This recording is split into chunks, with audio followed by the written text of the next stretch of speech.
Good morning, everyone, and thank you for coming. I am Clarissa Rodriguez, Chair of the New York State Workers' Compensation Board. Today's meeting is being conducted remotely throughout various locations in New York State, as well as being webcast live for members of the public. Members, please be reminded to state your full name each time you speak. Now, I have the honor of calling the 1008th meeting of the full board to order.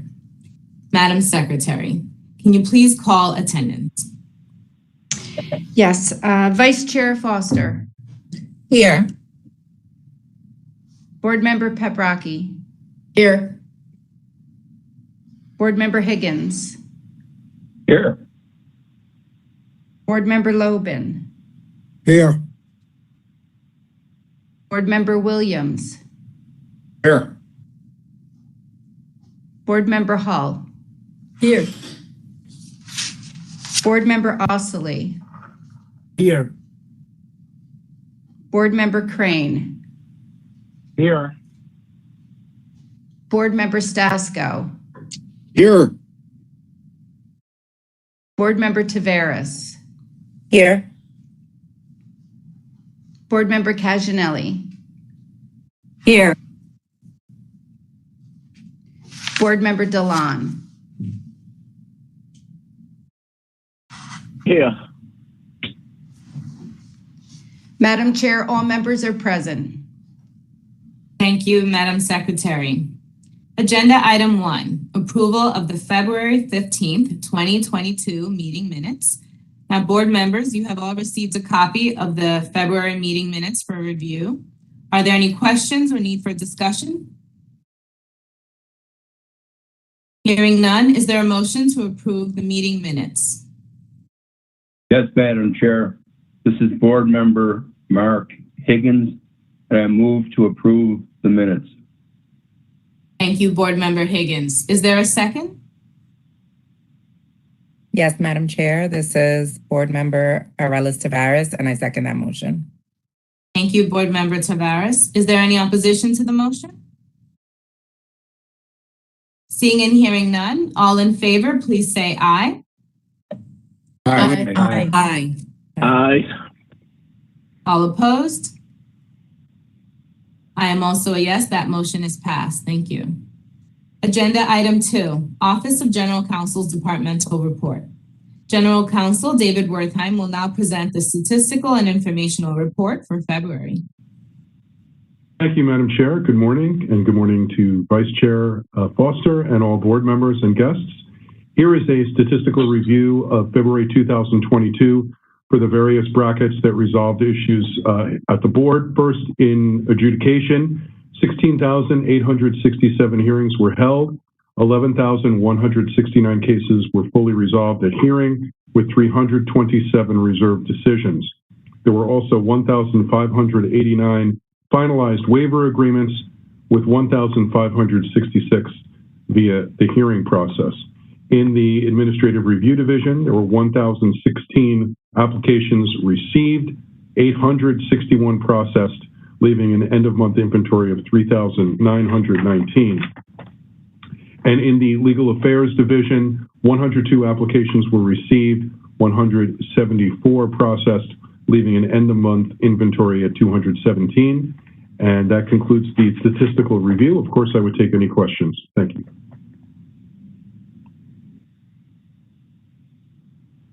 Sorry, I had muted myself. Okay, board members, are there any questions or need for discussion? Hearing none, may I please have a motion to accept General Counsel's statistical and informational report? Yes, Madam Chair. This is Board Member Mark Higgins, and I move to accept the report of General Counsel. Okay, thank you very much, Board Member Higgins. Is there a second? Yes, Madam Chair. This is Board Member Arelis Tavares, and I second that motion. Thank you, Board Member Tavares. Is there any opposition to the motion? Okay, seeing and hearing none, all in favor, please say aye. Aye. Aye. Aye. All opposed? I am also a yes. That motion is passed. Thank you.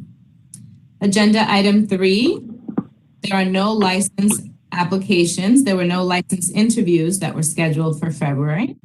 So we'll move on to agenda item 4, our legal appeal. Again, our general counsel, David Wertheim, will now present the recommendations concerning decisions by the Appellate Division. Thank you again. From the time of the last board meeting until now, there were 5 decisions with respect to workers' compensation claims issued by the Appellate Division 3rd Department. Of those 5 decisions, 4 were reversals, 1 was an affirmance, and it is the recommendation of Office of General Counsel that all 5 of the decisions of the court be adopted as the various decisions of the board. Thank you. Thank you, David. Now, may I have a motion to accept the recommendations of the Office of General Counsel? Yes, Madam Chair. This is Board Member Mark Higgins, and I move to accept the recommendations of General Counsel. Thank you, Board Member Higgins. Is there a second? Yes, Madam Chair, this is Board Member Arelis Tavares, and I second that motion. Thank you, Board Member Tavares. Is there any opposition to the motion? Okay, seeing and hearing none, all in favor, please say aye. Aye. Aye. Aye. Thank you. All opposed? I am also a yes. That motion is passed. Thank you, board members. Agenda item 5, mandatory full board review. We start with case number 5, with case 5A on your agenda, which is Mid-Hudson Forensic Psychiatric, case number G2719532. Is there a motion with respect to 5A on the agenda? Yes, Madam Chair. This is Board Member Mark Higgins, and I move that neither the dissent nor the majority opinion be adopted as the opinion of the full board, but the case go back to the trial calendar for testimony from the claimant. Thank you, Board Member Higgins. Is there a second? Yes, Madam Chair, this is Board Member Frederick Horsley, and I second that motion. Thank you, Board Member Osley. Are there any recusals from this matter? Is there any opposition to the motion? Seeing and hearing none, all in favor, please say aye. Aye. Aye. Aye. Aye. All opposed? I am also a yes. That motion is passed. Thank you, board members. 5B, Loomis Armored US LLC. Case number G0717033. Is there a motion with respect to 5B on the agenda? Yes, Madam Chair, this is Board Member Frederick Horsley, and I move that the board panel's unanimous decision be adopted as the opinion of the full board. Thank you, Board Member Osley. Is there a second? Yes, Madam Chair, this is Board Member Linda Hall, and I second that motion. Thank you, Board Member Hall. Are there any recusals from this matter? Is there any opposition to the motion? Okay, seeing and hearing none, all in favor, please say aye. Aye. Aye. Aye. Thank you. All opposed? I am also a yes. That motion is passed. Thank you, board members. Agenda item 6, discretionary full board review. I now turn this portion of the agenda over to Vice Chair Frida Foster. Thank you, Madam Chair. For the cases listed in item 6 on your agenda, it's been recommended that full board review be granted. That case is 6A, Northern 13503 Northern LLC. I move to refer the case back to the respective panel for further consideration. Thank you, Vice Chair Foster. Is there a second? Yes, Madam Chair, this is Board Member Arelis Tavares, and I second that motion. Thank you, Board Member Tavares. Are there any recusals from this matter? Is there any opposition to the motion? Okay, hearing none, all in favor, please say aye. Aye. Aye. All opposed? Hearing none, I am also a yes. That motion is passed. Agenda item 7, board members, is there any other business? Okay, hearing none, we'll move on to agenda item 8, our guest speaker. Now, I'd now like to introduce today's presenter, the board's advocate for injured workers, Joe Cavalcante. Joe and his office have been instrumental in helping New York's injured workers throughout the COVID-19 pandemic, both on cases related to COVID-19 and those involving other workplace injuries. Please join me in welcoming Joe, who is going to discuss the activities of the Advocate for Injured Workers Office in 2021. He is also going to provide information about the educational campaign the board has underway regarding COVID-19 and workers' compensation. Joe, thank you for speaking with us today. You're welcome, and thank you for your bringing me in, and good morning, Chair. And I'd also like to say good morning to Vice Chair Foster and to all our board members and our general counsel as well, and anyone who's watching us right now. The annual report on the activities of the Office of the Advocate for Injured Workers in 2021, we've been busy. Our phone volume, the number of incoming phone calls that we take, well, that's up a good 25% from the pre-pandemic levels. So we did receive a more than 10,000 phone calls last year in our unit. The number is not declining, but that's all right. If you need us, contact us, we will help you. We also have an email box that the public uses, and maybe due to the pandemic, that volume has exploded. It's up a good 250%. So we used to do about 700-800 a year. Now we're doing about 3,100 email contacts a year in that box. I like to think that's because people do get a directed and a focused response very quickly. We certainly have our regulars, not just workers, but system professionals who contact us for help. Again, you're welcome to contact us, please. If we can help, we will. We also handle what's known as executive correspondence. If someone should go to an elected official, the office of the governor, with a question about workers' comp, if it has to do with claims or benefits or World Trade Center in particular, we're going to receive it. We handled about 350 of those last year, so that's more than one per workday. And then also, we work with the New York State Office of the Fraud Inspector General. If someone complains to the Fraud Inspector General, the investigators there will check it out. And as you know, if there's a role for law enforcement, they will refer it that way.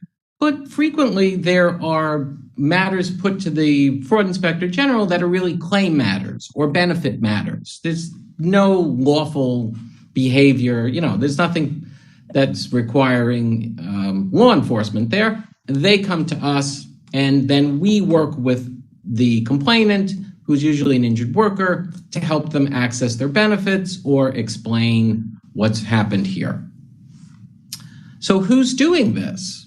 Well, thanks to the support of the chair and our acting executive director, we have grown a little bit because we needed to. 4 people handled all of these matters between January 1st and October 29. And one of those 4 was me. So there were 3 other people who were doing, the hard work in the office to meet these inquiries and get these benefits explained and accessed. But on October 29, we brought another representative in, Chair Rodriguez. When I went to her and said, we'd like to hire, she said, can we hire someone who speaks Spanish? Well, of course we can, and we did. So this representative handles any matters in Spanish directly without the need for translation. I love that. And then earlier this month, we hired and brought on board another representative. So our staff is in a very good position. And I'd also like to point out, we have a representative in Brooklyn, we have a representative in Watertown, and then we have 4 of us who are stationed in Schenectady. So remote work does work, as this webinar is probably evidence of as well. My responsibilities fall under the rubric also of ombudsman, because the workers' comp law that establishes the office and me talks about an ombudsman. So that means I'm concerned about system health. I am very happy to report a great thing that happened last year: direct deposit. When the pandemic began, payers, as you might expect, had some difficulty generating checks. And then in the summer of 2020, there were difficulties in the Postal Service, so workers were waiting for their paper checks. Well, I brought that situation forward. The chair and the other senior managers at the board were instantly receptive, and last July 1st, a law went into effect that says all payers in our system must offer direct deposit. That is a beautiful thing. So anyone who's listening, if you're an injured worker or you work with injured workers, we strongly recommend you consider direct deposit for your benefits. The other side of our office is public education. In 2019, before the pandemic, I'm crisscrossing the state of New York, speaking to all kinds of groups. Well, obviously that ended in March of 2020. We had to shift to webinars. I would like everyone to know that I do hold a monthly webinar that we call Workers' Comp 101, where I do an overview of the system. And that webinar is filled each month.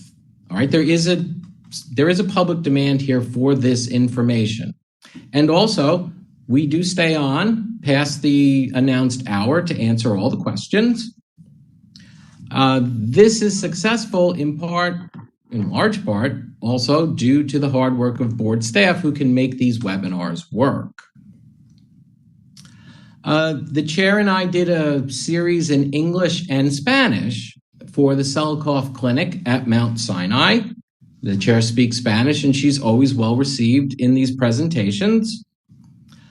I've also done a number of educations for New York City community boards and unions and a legal aid society and workers' advocate groups, and also international consulates general, because they tend to have consulates in New York City, and that's within our jurisdiction. They bring information to people who, they're affiliated with. I also do these matters oftentimes with the chair, as I said, but also with the advocate for business, because we can discuss the whole system at once. And I also will sit on panels with people outside the agency, because I try to maintain good relationships with the players in the system. I even developed a Workers' Comp 202 to meet a request by the Workers' Justice Center, actually, who we do a lot of work with. They wanted a deeper dive into the system, so there. That was a lot of fun. I'm getting back out on the road a little bit. As a matter of fact, tomorrow I will be in Niagara Falls with the Niagara Orleans Area Labor Federation.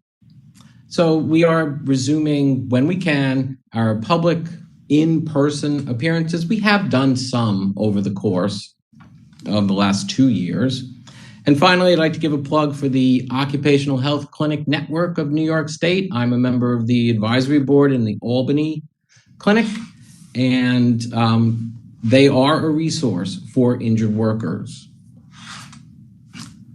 I'd like to spend a few minutes and conclude my remarks discussing COVID and the board's current COVID campaign. Public health crisis of COVID's impacted everyone on the planet, and it presents particular challenges to those of us in the workers' comp system.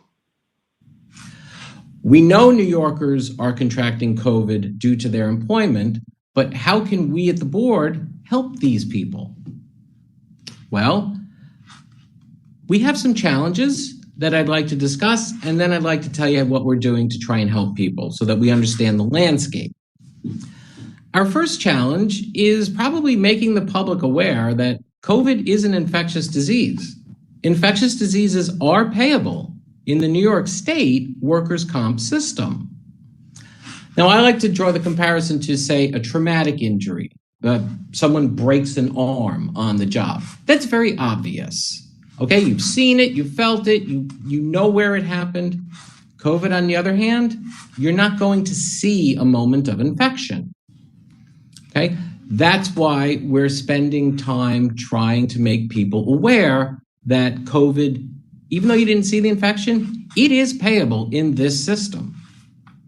Another challenge is frankly, it's a good thing, but it's a challenge to us because New York State took some very smart and compassionate steps right away in this crisis by doing things such as introducing paid sick leave and COVID paid family leave. So that means that people might not be missing income due to COVID contracted at work. So they might not think about filing a workers' comp claim. Also, many people recovered at home. They had good outcomes. Maybe they never saw a doctor. So they might not be thinking about filing a workers' comp claim. There's also, in the public, people start to do their own claim and they think, how am I ever going to prove where I got COVID? Or someone might say that to them. How are you ever going to prove where you got COVID? So they might not think to file a workers' comp claim. I'm obviously going to have more to say about that in a moment. And then finally, I'm hoping that no one is actively dissuading people from filing a workers' comp claim. If that should happen, they should be contacting me and we will address that.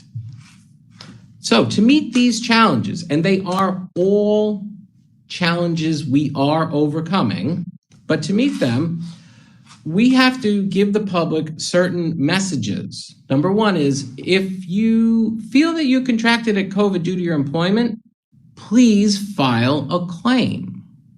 That's a very important message to get out there. Second, you don't have to pinpoint a moment in time when you think you were infected with COVID. That's not how we do this. You do not need to do that. We're using the prevalence standard. We all know that, but the public does not necessarily. That's why we're doing the public education. That's why we tell the public, here are some things that you should be considering and that you should be talking with your doctor about and you should be including in your claim. Did you wear a mask? Did your coworkers wear a mask? Did you deal with the public? Did the public wear a mask? Were your coworkers sick with COVID? Did you have a cluster in your workplace, for example? Or there are a number of professions that treat people who have active cases of COVID. Is that your profession? Is that you? So these are all important considerations that go into our thinking, obviously, when a claim is considered, because we're using prevalence, the likelihood you got it at work. Finally, these claims are like any other workers' comp claim to the extent that we need medical documentation. There's probably a positive PCR test out there. Please file it. You very well may have seen a doctor, or you may go to a doctor for an opinion. Please file that medical report, because we do have some incomplete claims, and we know the routine. You have a claim notice, you have medical documentation that you've now filed. Well, now you have a complete claim. Now it moves forward towards establishment and any payable benefits. We're doing this because there's another element that the public may not know. Well, actually, I can tell you from my contacts, yes, not everyone knows this, but we all do. Medical care in an established workers' comp claim is a lifetime benefit. So that means the benefits are there in the future, tomorrow, 5 years from now.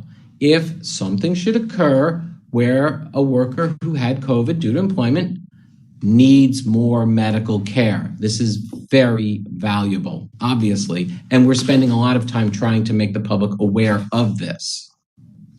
So yes, I'm certainly spreading this message, but the board as a whole is doing even more.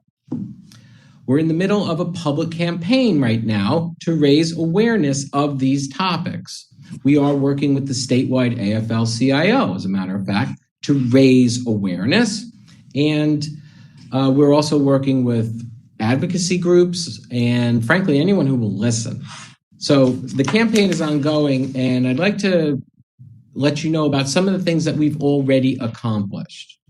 First, we kicked off, Governor Kathy Hochul kicked us off by making an announcement regarding COVID-19 workers' comp benefits, the nexus there, and then the governor announced some of the measures that we would be taking, such as I don't know if the governor announced this one, but the chair and I were on a podcast recently that is offered by the AFL-CIO. It's called the Union Strong Podcast, and you can certainly access it and watch it, where we talked about COVID and workers' comp.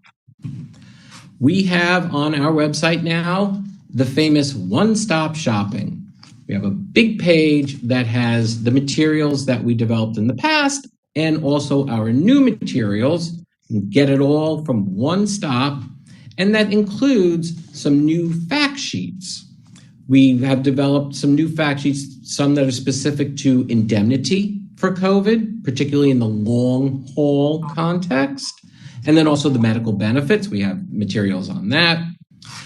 We are holding public webinars on COVID and workers' comp. We've done several already. They are very strongly attended. The next one will be on April 13. This is something that happens at noon.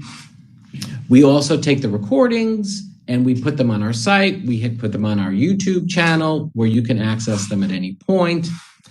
And another thing that we're doing, social media is extremely important in the year 2022. So everything that I mentioned, we're announcing it through the social media that so many people use, and you can access it that way. You click it and there you are. But we also do put out messaging on social media regarding COVID and workers' comp. And we have some other ideas for social media as well. Upcoming, you will hear Chair Rodriguez do our COVID webinar in Spanish. So we're getting that out there. And we have some other ideas of things that we're developing. So this is all new, and it's in addition to the other things we have, such as fact sheets and guidance. There's all the guidance related to claims that you're also familiar with. And there's even a short video about COVID and workers' comp. You might recognize the voice of the narrator. So we're trying to get the word out, and we are actively trying to help. Our agency turned its attention and its resources to this public health crisis immediately in 2020. So we're not going to let up today because we are hyper aware that today's March 15, and COVID has now been around for 2 years in the great state of New York. And those of us in this meeting, we're all hyper aware, aren't we, that there is a 2-year deadline to file a workers' comp claim. That is why we are stressing this so strongly. So thank you for having me, and thank you for giving me this platform to talk about this. Stay strong. Thank you, Chair. Well, thank you so much, Joel, for joining us today. And thank you for all of the great work that you do for the board on behalf of myself and the board members. We really appreciate everything that you do, and especially at this critical time with pandemic and all that information that needs to get out to folks. So thank you again. You're welcome. Yes. So now I will just ask the board members for a motion to adjourn the meeting. Mark, you seem to be muted.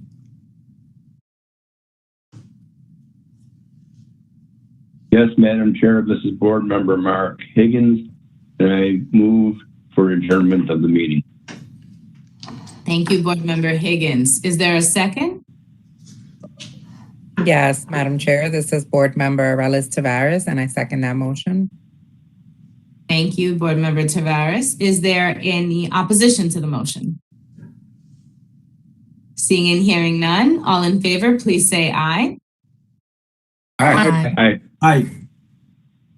Thank you. I am also a yes. That motion is passed. Meeting adjourned. Have a good afternoon, everyone. See you next time.